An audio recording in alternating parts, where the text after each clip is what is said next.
आज हम बात करने वाले हैं कि जो उत्तर प्रदेश सरकार द्वारा ओबीसी के कैंडिडेट्स के लिए ओ लेवल और ट्रिपल सी का ट्रेनिंग प्रोग्राम चलाया जाता है, तो उसके जो है उसकी एप्लीकेशन स्टार्ट हो गई हैं। तो हम बात करेंगे कि कौन कौन लोग हैं जो इसमें अप्लाई कर सकते हैं, उसकी हम बात करेंगे। इसके अलावा हम ये भी बताएंगे कि जो है आपको कैसे इस के लिए अप्लाई करना है। तो चलिए वीडियो पूरा ध्यान से देखिएगा। और सबसे इम्पोर्टेंट बात, अगर आप बाराबंकी ज़िले के हैं तो आपको आवेदन करने के लिए आप सीधे हमारे इंस्टीट्यूट से कांटेक्ट कर सकते हैं। आपका इंस्टीट्यूट बाराबंकी में कल्पना शॉपिंग मॉल के ठीक सामने है। Mughal Darbar market, Kalpana shopping mall, new excellent educational institute जैसा आपको स्क्रीन पर दिख रहा है। और साथ में जो है ये नंबर्स भी दिए हुए हैं, क्योंकि बाराबंकी में ओ लेवल और ट्रिपल सी कराने के लिए पिछड़ा वर्ग कल्याण विभाग द्वारा जो है आपका training centre, price training centre है। तो अगर आपको जो है अप्लाई करना हो तो आप सीधे इंस्टीट्यूट से आप कांटेक्ट कर सकते हैं। सारे डॉक्यूमेंट्स लेके आप इंस्टीट्यूट के ऑफिस पहुंच जाइए और वहां पर जो है आप सीधे रजिस्ट्रेशन करा सकते हैं। और जब आप इंस्टीट्यूट में जाके कराएंगे तो आपको किसी तरीके का कोई जो रजिस्ट्रेशन का चार्ज भी नहीं पड़ेगा, क्योंकि आप जनसेवा केंद्र पर जाएंगे तो आपको जो है 150 रुपये जनसेवा केंद्र वाला लेगा। तो स्टार्ट करते हैं। आगे बढ़ने से पहले अगर आप चैनल पे नए हों तो इसे सब्सक्राइब ज़रूर कर लीजिए और वीडियो अच्छा लगे तो इसे लाइक ज़रूर करिएगा। तो बढ़ते हैं आगे। तो देखिए पहली चीज़ क्या है कि कौन कौन लोग इसको अप्लाई कर सकते हैं, तो ये बात जानने की ज़रूरत है। तो देखिए पहली चीज़, जो भी कैंडिडेट्स इसमें इंटरेस्टेड हैं तो पहली चीज़ तो ये है कि वो इंटर पास होने चाहिए। अगर वो इंटर पास नहीं है तो वो अप्लाई नहीं कर सकते। मतलब इंटरमीडिएट की मार्कशीट उनके पास होनी चाहिए। ये पहली कंडीशन हो गई, ठीक है। दूसरी कंडीशन, क्योंकि ये प्रोग्राम ओबीसी वाले बच्चों के लिए है, ओबीसी वाले बच्चों के लिए है, ठीक है ना, पिछड़े वर्ग के बेरोजगार युवक युवतियों के लिए है, ठीक है ना। तो इसके लिए सिर्फ आपका ओबीसी होना ज़रूरी है। और जब ओबीसी होना ज़रूरी है तो आपको ओबीसी के सर्टिफिकेट की ज़रूरत होगी। इसमें ओबीसी का कास्ट सर्टिफिकेट लगेगा, तभी आप इस प्रोग्राम के लिए अप्लाई कर पाओगे, वरना आप इस प्रोग्राम के लिए अप्लाई नहीं कर पाओगे, ठीक है ना। तीसरी बात, आपका जो वार्षिक आय है, आपके जो परिवार की वार्षिक आय है, भाई आपकी आय अगर कुछ है तो फिर ये तो बेरोजगार युवक युवतियों के लिए है जैसा इसमें लिखा हुआ है, ठीक है ना। तो अगर आपकी आय है तब तो फिर आप अप्लाई नहीं कर सकते। लेकिन अगर आपकी आय भी अगर या आपके परिवार की वार्षिक आय जो है वो 1 लाख से कम है, ठीक है ना, तभी आप अप्लाई कर सकते हैं। और ये 1 लाख से कम आपको खाली ऐसे कहने से नहीं चलेगा, आपको जो है जो आय प्रमाण पत्र जारी होता है, ठीक है ना, तहसील से, वो आपको लगाना पड़ेगा। तब जो है जो ओबीसी डिपार्टमेंट है तब वो मानेगा कि हाँ आपकी आय जो है 1 लाख से कम है, ठीक है ना। तो ये आपके पास इंटर की मार्कशीट होनी चाहिए, आपके पास जो है हाई स्कूल का सर्टिफिकेट भी होना चाहिए, आपके पास जो है ये प्रमाण पत्र होना चाहिए कि आप ओबीसी हैं, ठीक है ना। और आपके पास जो है वार्षिक आय इनकम सर्टिफिकेट भी होना चाहिए, वो भी जो है। और ये जो है ये जो सर्टिफिकेट है वार्षिक आय वाला, ये 3 साल के अंदर का होना चाहिए। ऐसा नहीं है कि 3 साल पहले आपने बनवाया था, 2023 चल रहा है, आपने 2019 में बनवाया था, वो नहीं चलेगा। तो मतलब जिस दिन आप अप्लाई कर रहे हैं उसके विदिन 3 ईयर्स के अंदर का होना चाहिए।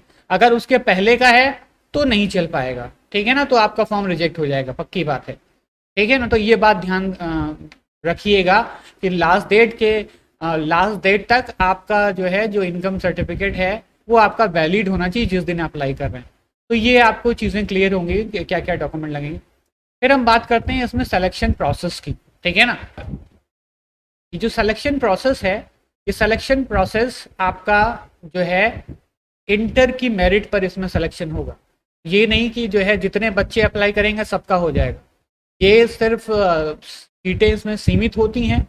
और अगर मान लीजिए आपका इंटर की मेरिट अच्छी है, हम रेकमेंड करते हैं क्योंकि जो है ये प्रोग्राम काफ़ी साल से हमारे यहाँ चल रहा है, तो हम ये रिकमेंड करते हैं कि आपका जो है, जो इसमें इंटर की मेरिट होती है वो आपका जो है 70 के ऊपर होगी, तो आपके जो है अच्छे चांसेस हैं हो जाने के, ठीक है ना। 70 के से कम होगी तो कम चांसेस हैं आपके होने के, ठीक है।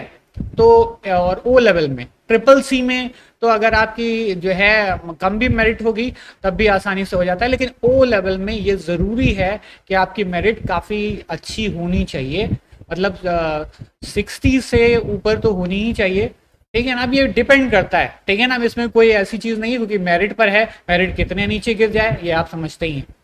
दूसरी बात इसमें सबसे इम्पॉर्टेंट चीज़ है जो बच्चे ध्यान नहीं देते हैं, इसमें अटेंडेंस जो होगी वो 75% से कम नहीं होनी चाहिए। मतलब अटेंडेंस का मतलब है कि जब आपका नाम आ जाएगा, जब सरकार आपका चयन कर लेगी कि आप ये ट्रेनिंग करने के लिए एलिजिबल हैं, तो जो इसमें उपस्थिति होनी चाहिए वो 75% होनी चाहिए, और ये जो अटेंडेंस होगी ये बायोमेट्रिक होगी, तो इसलिए आपका आना कंपलसरी है। ऐसे नहीं चलेगा कि आप जो है एक दिन आए और 4 दिन ना आए, ऐसा होगा तो फिर जो है आपका जो है आपका नाम हटा दिया जाएगा। इस बात को आपको ध्यान रखना है, और इसके अलावा सरकार अगर आपके ऊपर जो खर्च करेगी वो भी आपको वापस करना पड़ेगा सरकार को, ठीक है ना। तो इसलिए इसमें अटेंडेंस आप ध्यान रखिए कि अटेंडेंस 75% होनी चाहिए, ठीक है ना। अगर आप 75% अटेंडेंस दे पाएं इस कोर्स को ज्वाइन करने के बारे में तभी सोचिए। दूसरी बात, इसमें जो कोर्स होता है, इसमें कोर्स की जो फीस होती है, अभी जैसे ओ लेवल में फीस है 15,000 और ट्रिपल सी में फीस है 3500, तो ये फीस जो है ये सरकार आपकी मदद करेगी, ठीक है ना, तो आपको वो फीस नहीं देनी है। लेकिन जो आप परीक्षा देंगे, जैसे आप पढ़ने के बाद आपकी परीक्षा होगी, तो जो परीक्षा होगी, और परीक्षा कौन लेगा, ये नाइलिट का सर्टिफिकेट आपको मिलेगा ओ लेवल और ट्रिपल सी का, ठीक है ना। तो जो नाइलिट की आप परीक्षा देंगे उसकी जो परीक्षा शुल्क है वो आपको देनी होगी, तो वो जो भी पेपर वाइज आपको ओ लेवल या ट्रिपल सी में जो भी है वो पड़ेगी, ठीक है ना। तो ये मतलब ये नहीं है कि ये जो आपकी ट्रेनिंग है ये निःशुल्क है, लेकिन ये ऐसा नहीं है कि कुछ बच्चे ये भी कंफ्यूज समझने लगते हैं कि जो है जो परीक्षा शुल्क भी नहीं पड़ेगी, परीक्षा शुल्क आपको वो देनी होगी, ठीक है। तो ये बात आपको क्लियर हो गई होगी। तो मेन होता है बच्चों को जो प्रॉब्लम होती है वो फीस नहीं दे पाते हैं, ठीक है ना। तो परीक्षा शुल्क तो जो है काफी कम होती है, लेकिन जो मेन होती है फीस, तो वो फीस आपकी सरकार पूरी मदद कर रही है। फिर उसके बाद जो है ये बात हो गई। उसके बाद अब जो है आपको अप्लाई कैसे करना है, सबसे इंपॉर्टेंट चीज़ है। देखिए अप्लाई करने के लिए इसमें जो है इसकी वेबसाइट है ओबीसी की, ठीक है ना। ये वेबसाइट है obcomputertraining.upsdc.gov.in, ये सरकार की वेबसाइट है, पिछड़ा वर्ग कल्याण विभाग की। यहाँ पर जाकर ऑनलाइन आप आवेदन कर सकते हैं, और उसके बाद जो है या फिर आप किसी जनसेवा केंद्र पर चले जाएं, वहाँ पर जो है ऑनलाइन आवेदन कर सकते हैं। और आप चाहे जो है खुद से करें और चाहे जनसेवा केंद्र पे जाएं, आपको हार्ड कॉपी जो है जमा करने आपको विकास भवन जाना पड़ेगा। हार्ड कॉपी आपको विकास भवन में जमा होगी, ठीक है ना। तो पहले ऑनलाइन होगा और फिर उसके बाद हार्ड कॉपी जमा होगी। और दूसरी बात, जो भी लोग यहाँ पर बाराबंकी के हैं और आपका इंस्टीट्यूट में भी ये ट्रेनिंग प्रोग्राम चल रहा है, तो अगर मान लीजिए जो है आपको अप्लाई करना है, तो आप सीधे आपके अपने इंस्टीट्यूट आ सकते हैं और यहाँ पर जो है आप अप्लाई कर सकते हैं। आपके इंस्टीट्यूट का एड्रेस है, ये जो है पूरा इंस्टीट्यूट का एड्रेस दिया है, ये कल्पना शॉपिंग मॉल के ठीक सामने है, मुगल दरबार मार्केट के जो है अख्तर प्लाजा में 2nd फ्लोर पर है। यहाँ पर आप आ सकते हैं, यहाँ पर अप्लाई कर सकते हैं। और यहाँ पर जो है आपको अभी सेवा केंद्र पर अगर आप जाके अप्लाई करेंगे तो वो जो भी चार्जेस लेगा, ठीक है ना, अप्लाई करने के वो जो भी 150 रुपए ले। लेकिन जब अगर आप इंस्टीट्यूट पे आके अप्लाई करेंगे तो इंस्टीट्यूट पे किसी भी तरीके का कोई भी अप्लाई करने का चार्ज नहीं है, वो जो है पूरी तरीके से फ्री होगा। आप जो है आपको लेकिन सारे डॉक्यूमेंट्स आपको लेके आने हैं। डॉक्यूमेंट में जैसे हमने कहा कि आपका इनकम सर्टिफिकेट होना चाहिए, आपका कास्ट सर्टिफिकेट होना चाहिए, आपका जो है आय जात निवास आधार और हाई स्कूल इंटर, ठीक है ना, और फोटो, ये सारी चीज़ें आपके पास होनी चाहिए। और फिर आप सारे डॉक्यूमेंट लेके आएंगे। इसमें जो है बाकी आप इंस्टीट्यूट पे कांटेक्ट करेंगे तो यहाँ पर ऑनलाइन हो जाएगा, और ऑनलाइन होने के बाद फिर हार्ड कॉपी विकास भवन में जमा हो जाएगी। में हार्ड कॉपी भी जमा होनी है, हमने बताया कि विकास भवन में तो पहले ऑनलाइन होगा, और इसकी वेबसाइट जो है थोड़ा सा बहुत ही जो है स्लो चलती है जब बहुत ज़्यादा इस पर लोड होता है, क्योंकि पूरे यूपी के सारे बच्चे अप्लाई करेंगे तो जो है इस पर जो है थोड़ा धीमे चलती है। तो इसलिए आप जो है लास्ट डेट के पहले ही अप्लाई करिए ताकि किसी तरह की कोई प्रॉब्लम ना हो। तो सारे डॉक्यूमेंट्स आपको आय जात निवास आधार हाई स्कूल इंटर फोटो और ये सारी चीज़ें लेके आनी है, और उसके बाद जो है आपको इंस्टीट्यूट का एड्रेस हमने आपको बता ही दिया, और इस नंबर पर आप कांटेक्ट कर सकते हैं और अधिक जानकारी के लिए, और वहाँ पर आपको जो है पूरी जानकारी मिल जाएगी, और फिर आप जो है इसके लिए अप्लाई कर सकते हैं। ठीक है, तो उम्मीद करते हैं आपको ये क्लियर हो गया होगा कि कौन बच्चे अप्लाई कर सकते हैं इसमें। आज के लिए इतना काफ़ी था। तो वीडियो अच्छा लगा इसे लाइक ज़रूर करिए और सब्सक्राइब